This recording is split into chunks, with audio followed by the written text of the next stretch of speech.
มีฝรั่งคนหนึ่งออริเอนทัลิสต์นะมุสลิมเนี่ยท่านบอกว่าท่านรู้สึกแปลกมากกับนักวิชาการมุสลิมในอดีตที่รู้จักการใช้บุคคลเป็นพยานในการรายงานประวัติศาสตร์เข้าใจไหมท่านรู้สึกแปลกมากว่านักวิชาการมุสลิมในอดีตเนี่ยรู้จักใช้พยานบุคคลในการรายงานประวัติศาสตร์ทั้งที่ในเวลานั้นในยุคนั้นน่ะคนที่มีอารยธรรมที่สูงกว่าก็ตามเนี่ยรู้จักการใช้พยานบุคคลในเรื่องการศาลนั่นเอง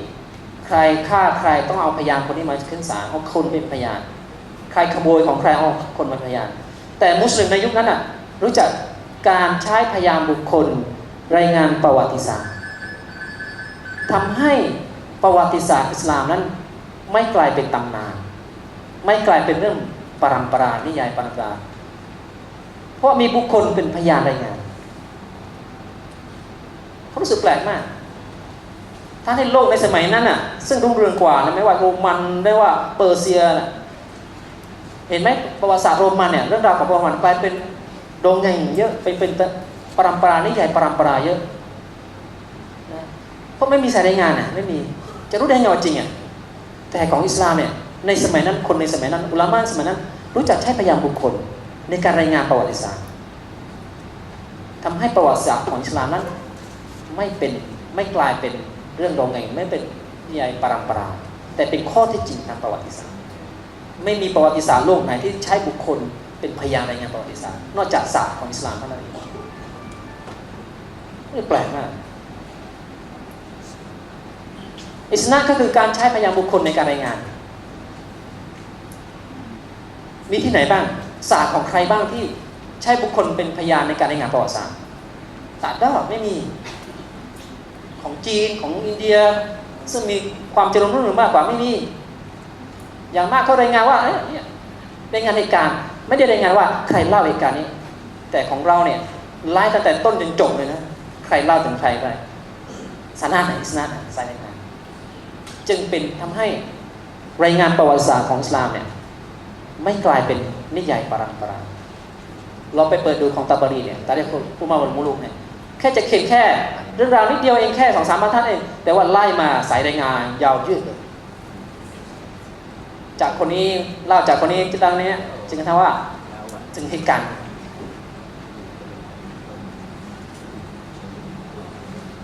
แต่เข้าใจไหมทำให้เรื่องประวัติศาสตร์ของอิสลามเนี่ยไม่กลายเป็นปรัมปรานิยายเรื่องเล่ากลายเป็นข้อเท็จจริงทางประวัติศาสตร์อิสนะสายรายงานอันที่2ก็คือความสอดคล้องกับปัญญาใช้อิสลามเป็นมาคุลละเนี่ยรายงานที่สอดคล้องกับปัญญาบางครั้งรายงานบางรายงานเนี่ยไม่สอดคล้องกับปัญญาเนี่ยใช่ไม่ได้เป็นเครื่องมือหนึ่งในการตรวจสอบประวัติศาสตร์ซีเราะห์นบีผมยกตัวอย่างง่ายๆ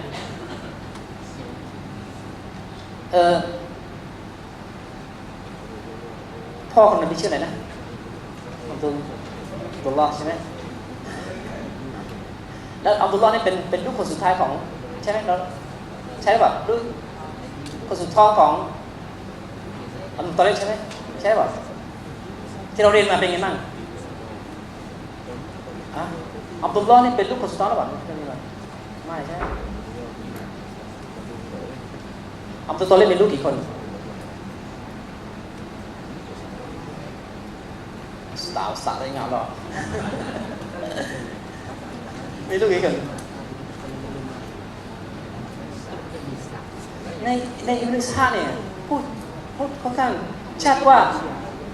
ลูกนบีพ่อของนบีเนี่ยอับดุลลอฮ์เนี่ยเป็นลูกที่สุดท้องที่อับดุลตอลิบรักมากที่สุดคนหนึ่งใช่ที่เราเรียนมาเคยจดแล้วก็นี่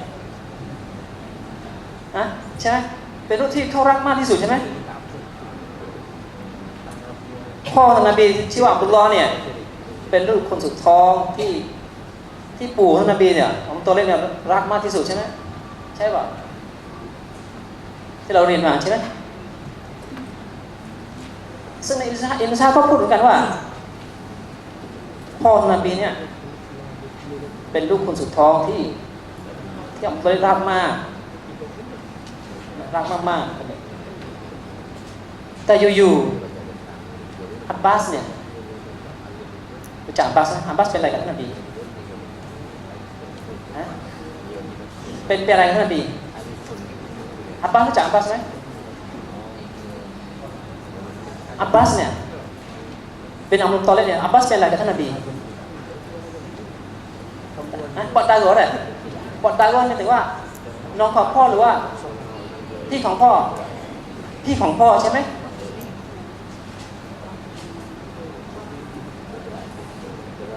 ปอดตาโกใช่ไหม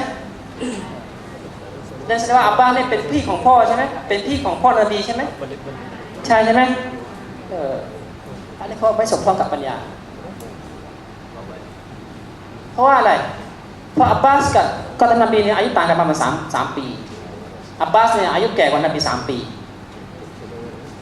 ถ้าอับบาสเนี่ยเป็นพี่ของพ่อนบีนี่แสดงว่าพ่อนบีคลอดปั๊บแต่งงานเลยแล้วก็มาลูก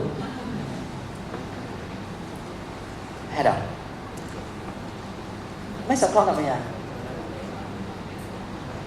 ถ้าอับบาสเนี่ยเป็นพี่ของพ่อนบีท่านอับบาสกับนบีต่างกันอายุประมาณ3 ปีคืออับบาสมีอายุมากกว่า3 ปีประมาณนั้นอันนั้นวะซูถ้าบอกว่าพ่อนบีเป็นอันนั้นวะซูเนี่ยแสดงอับบาสนี่ก็เป็นพี่ของพ่อนบีแต่ว่าอับบาสกับนบีต่างกันอายุ3 ปีนั่นแสดงว่า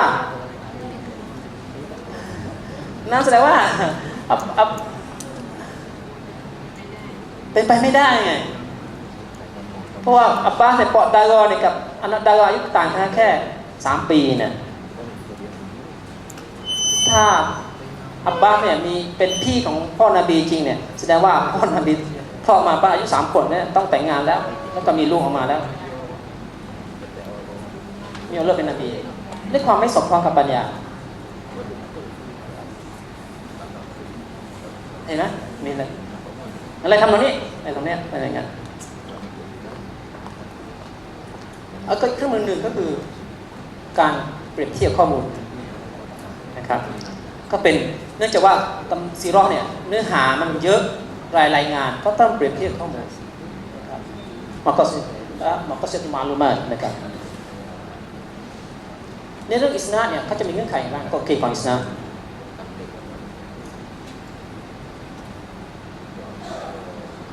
ในทางประวัติศาสตร์เนี่ยอันนี้คืออาจารย์กำลังเล่าพูดถึงเรื่องของ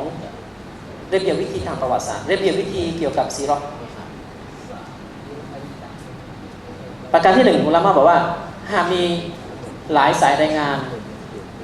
แน่นอนที่สุดก็ต้องยึดรายงานที่ซอฮีฮ์ที่สุดถือเป็นที่ถูกต้องเกี่ยวกับนบีนะในการซอฮีฮ์ไม่ซอฮีฮ์เนี่ยก็ขึ้นอยู่กับที่เราเรียนมาแล้วก็คือวิชาฮะดีษจะเราตามดีเสร็จแล้วก็จะต้องเป็นรายงานที่ไม่ขัดกับหะดีษซอฮีฮ์ถ้ามีหะดีษซอฮีฮ์2 บทหรือหลายมากกว่านั้นนะฮะจะต้องเอาที่ตรงกับอัลกุรอานแต่หากไม่ตรงกับอัลกุรอานก็ต้องไปดูตำราซีรอห์ที่เป็นตำราหลักอันไหนที่ตรงกับซีรอห์ที่ว่านั้นเป็นถูกต้อง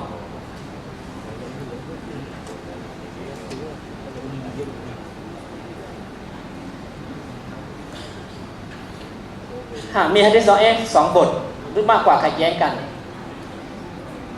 ต้องยึดบทที่ตรงกับสายรายงานในตำราซีรอห์หะดีษซอฮีฮ์ขัดแย้งกันสามารถรับได้เหมือนกันถือว่าสามารถในรายงานในซีรอห์ได้แต่ว่าต้องเอาที่มันตรงกับซีรอห์ถือว่าเป็นที่ถูกต้อง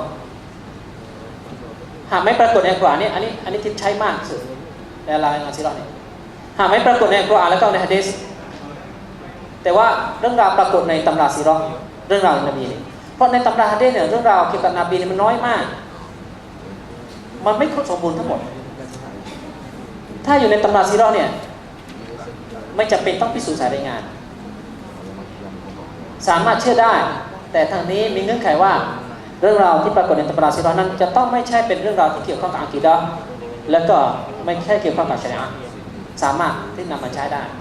ถือว่าใช้ได้ในการศึกษาซีรอห์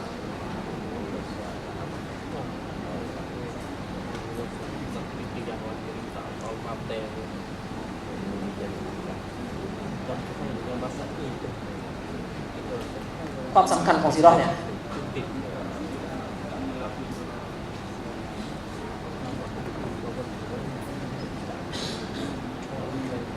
มีรายงานว่าผมเอาจากอิบนุกะซีรเนี่ยบิดายะห์นิฮายะห์ท่านบอกว่า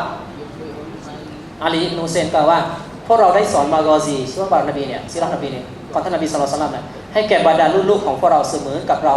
สอนซูเราะห์หนึ่งของอัลกุรอานคนในสมัยก่อนเนี่ยให้ความสำคัญมากกับซีเราะห์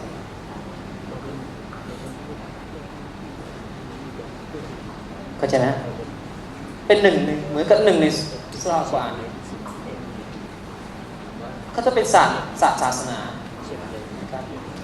คุณจะไม่เข้าใจศาสนาได้อย่างตรงแท้ถ้าคุณไม่ได้เรียนซีเราะห์นบีบริบทของซีเราะห์นบีเนี่ยเป็นบริบทที่จะบอกว่าเราจะเข้าใจอาการได้ถูกต้องนะครับเป้าหมายการเรียนซีเราะห์เนี่ยที่สำคัญที่สุดก็คือว่าแน่นอนแหละซีเราะห์เนี่ยมันเป็นอิบเราะห์ถ้าเราสอนซีเราะห์นบีเนี่ยกับเด็กๆเนี่ยเราจะต้องได้อย่างน้อยอันใดอันหนึ่งในเรื่องนึงก็คือเรื่องอะกีดะห์บทเรียนในเรื่องอะกีดะห์หรือไม่ถ้าไม่ใช่อะกีดะห์ก็จะเป็นลักษณะอาการในทุกซีเราะห์นบีเรื่องราวของนบีต้องได้อย่างใดอย่างหนึ่งก็คือถ้าไม่ใช่อาการก็เป็นลักษณะอัคลากถ้าเราสอนซีเราะห์นบีไม่ได้อะไรเลยกับเด็กเนี่ยไม่สามารถบอกได้เลยกับเด็กเนี่ยเปล่าประโยชน์เลยเวลาซีเราะห์นบีเนี่ยเราต้องบอกให้ได้ว่าอย่างน้อย3เรื่องนี้ว่าจะเป็นทุกกริยาบทของนบีเนี่ยในด้านอะกีดะห์ในด้านอะห์กามในด้านของอัคลากนบีสามารถสรุปเป็นบทเรียนให้ได้นี่คือเป้าหมายซีเราะห์ถ้าเราสอนซีเราะห์นบีแก่เด็กเนี่ยโดยไม่มีอะไรเลยเนี่ยไม่เขาเรียกไม่มีข้อสรุปอะไรว่าจะได้อะไรเนี่ยเปล่าประโยชน์มากๆการสอนซีเราะห์นะครับอย่างนั้นต้องได้อย่างน้อยอันใดอันหนึ่งอย่างนี้ไปสอนทุกกริยาบทของนบีที่เราสอนเว้นแต่เราสอนแบบเกาะเซเลยเราไงแล้วโอเคมันไม่สามารถสรุปออกเป็นอย่างนี้ได้